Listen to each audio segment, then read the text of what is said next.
Hello guys, how are you doing today. मैंने आपको last video में कुछ सेंटेंसेस दिए थे बनाने के लिए। आई होप आपने वो सारे सेंटेंसेस बनाए। आपको सारे सेंटेंस की इंग्लिश मैंने बोर्ड पे लिखी हुई है। आपको सारे सेंटेंसेस मैच करने हैं, कितने सेंटेंस आपके करेक्ट थे, कितने सेंटेंसेस में क्या क्या मिस्टेक्स थी, एंड अकॉर्डिंगली आपको अपने मार्क्स देने हैं। और अगर आपका रिजल्ट 80% से कम है तो पीछे वाली स्लाइड्स को दोबारा रिवाइज कीजिए और ये सेंटेंसेस को दोबारा प्रैक्टिस कीजिए। राइट, अभी हम लोग आपको एक एक करके सारे सेंटेंसेस एक्सप्लेन करते हैं। देखिए गाइस, पहला सेंटेंस था वे किसान हैं। इसकी अंग्रेजी होगी they are farmers.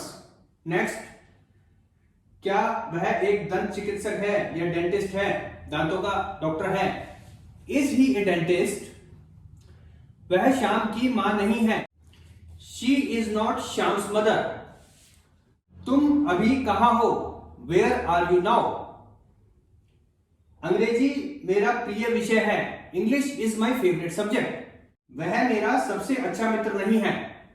He is not my best friend. क्या आपकी बहन एक अध्यापिका है। Is your sister a teacher. घर पर कौन है, हु इज एट होम। वे खुश नहीं हैं, दे आर नॉट हैप्पी।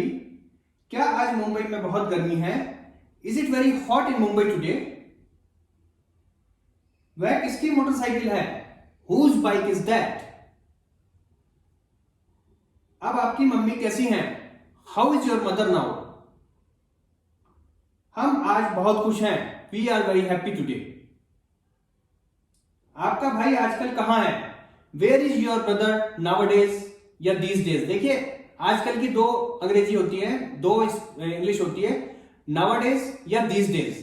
तो हम दोनों लिख सकते हैं, where is your brother nowadays या where is your brother these days. वह एक अच्छा खाना बनाने वाला है, he is a good cook. वहां कौन था, हु वॉज देयर। वह मेरा घर नहीं था, that was not my house. तुम वहां किसके साथ थे, with whom were you there. Agra Bharat की राजधानी कब थी, when was Agra capital of India. विदेश कैसा था, हाउ वॉज द फॉरेन। देखिए गाइज, आज हम टेंस पे बात करेंगे। टेंस का मतलब होता है काल या समय। अब आप एक चीज देखिए, समय कितने टाइप का हो सकता है। एक तो समय वो हो सकता है जो गुजर चुका है ना। एक समय वो हो सकता है जो अभी चल रहा है, और एक समय वो हो सकता है जो भविष्य में आने वाला है। तीन तरह का समय हो सकता है। तो हम लोग टेंस में तीन तरह के सेंटेंसेस और तीन तरह के ही डिस्कशन हम लोग करते हैं, है ना। अब देखिए, जो गुजर चुका है उसको बोलते हैं पास्ट, और जो भी चल रहा है उसको कहते हैं प्रेजेंट, और जो भी आने वाला है उसको कहते हैं फ्यूचर। ये आप समझ लीजिए। अब इन पास्ट, प्रेजेंट और फ्यूचर, इन तीनों के चार चार पार्ट होते हैं। जैसे पास्ट से शुरू करता हूं। पास्ट में इंडेफिनिट होता है पहला। इंडेफिनिट का मतलब जो डेफिनेट नहीं है, मतलब पता ही नहीं हुआ। पास्ट में हुआ है काम लेकिन उसका पता नहीं चल रहा है, इंडेफिनिट, डेफिनेट नहीं है, वो पास्ट इंडेफिनिट में आएंगे। अभी मैं डिटेल में बताऊंगा जब इस सेक्शन में हम जाएंगे। उसके बाद होता है पास्ट कंटिन्यूअस। पास्ट कंटिन्यूअस का मतलब पास्ट में जो कंटिन्यू हो रहा था, है ना, जो लगातार हो रहा था पास्ट में, वो पास्ट कंटिन्यूअस में आएगा। पास्ट परफेक्ट का मतलब पास्ट में ही शुरू हुआ, पास्ट में ही खत्म हो गया काम। निश्चित, परफेक्ट का मतलब निश्चित होता है, परफेक्ट मतलब वो परफेक्ट हो गया। Past perfect continuous. Past perfect continuous का मतलब क्या है, पास्ट में ही वो कंटिन्यू था लेकिन वो परफेक्ट टाइमिंग बता रहा है। समझ रहे हैं बात को। जब इस सेक्शन में जाएंगे आपको सेंटेंस के साथ, एग्जाम्पल के साथ कंप्लीटली समझाऊंगा।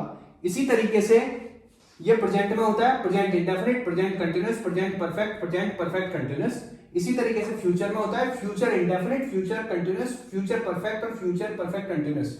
हालांकि फ्यूचर परफेक्ट और फ्यूचर परफेक्ट कंटिन्यूअस आजकल आम बोलचाल में आउट ऑफ ट्रेंड हो गए, आप ऐसा कह लीजिए।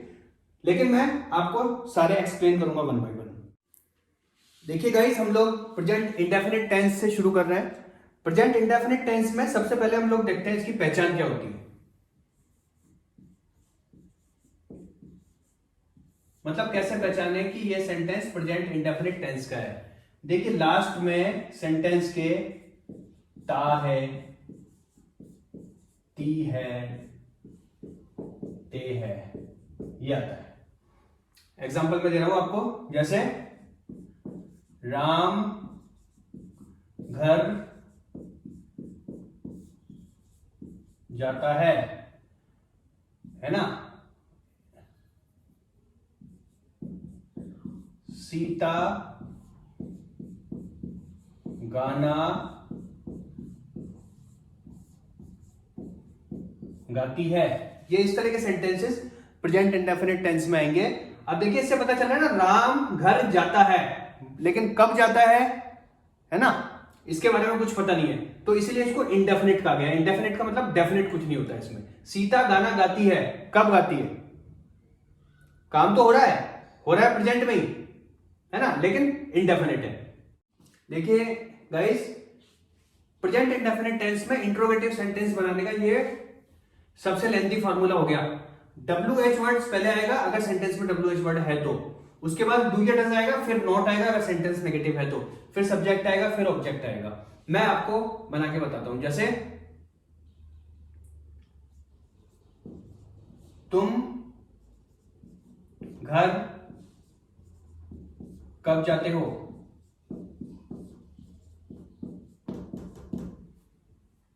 इसमें WH वर्ड आ गया कब, when।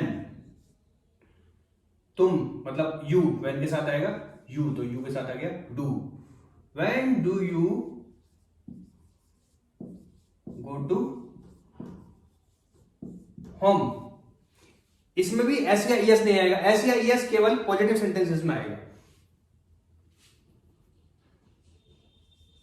वह अपना काम क्यों नहीं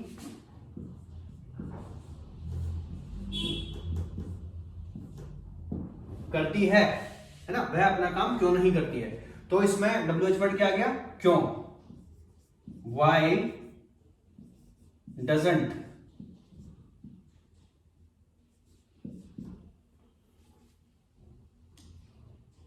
doesn't she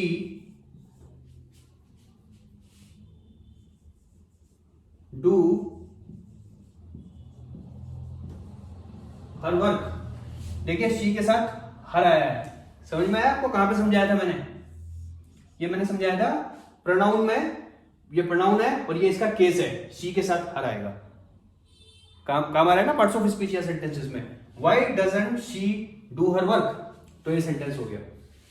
अब हम लोग एक और सेंटेंस ले लेते हैं।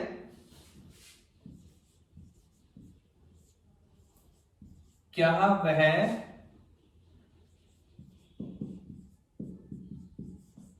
अंग्रेजी बोलता है?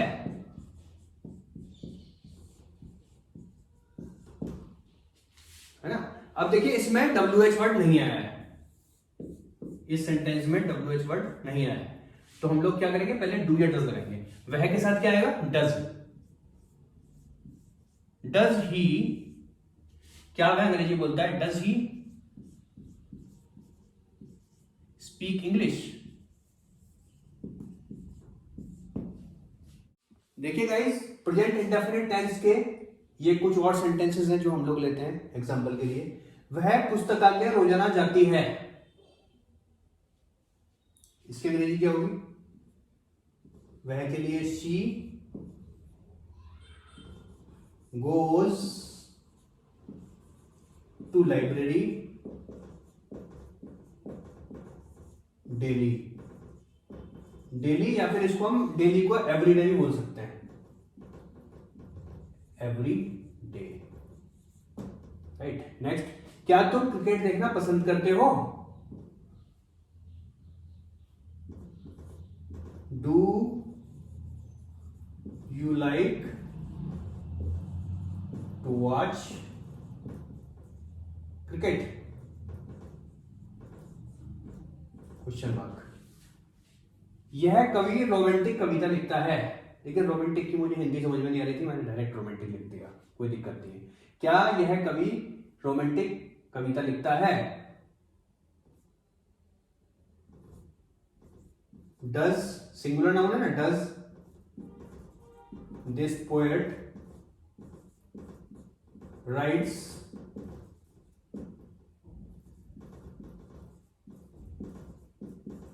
Romantic poem, right. मैं काम पर रोजाना नहीं जाता हूं, I don't go to work daily, daily या फिर इसको हम लोग एवरीडे लिख सकते हैं, ठीक है। नेक्स्ट, वह डिनर के बाद सोती है, she स्लीप्स after dinner, right. I hope आपको बिल्कुल क्लियर हो गया। देखिए गाइस, प्रेजेंट इंडेफिनिट टेंस में दो ये स्पेशल यूज होते हैं, जैसे सकता और सकती जहां भी सेंटेंस में आएगा उसकी जगह कैन का यूज होगा, और जब भी कैन का यूज होगा सेंटेंस में एस या ईएस नहीं आएगा, first form plus can use आएगा, है ना। जैसे वह दौड़ सकती है, शी कैन रन, है ना। रन्स नहीं आया ना यहाँ पे, शी कैन रन आ गया, कैन आ गया उसकी जगह, सकने की जगह हमेशा कैन आएगा, कभी नहीं की जगह नेवर आता है।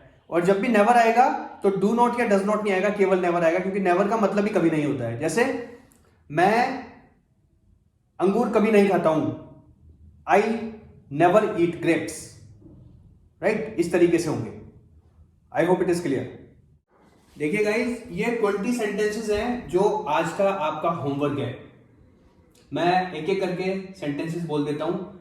नंबर 1, वह मंदिर कब जाती है।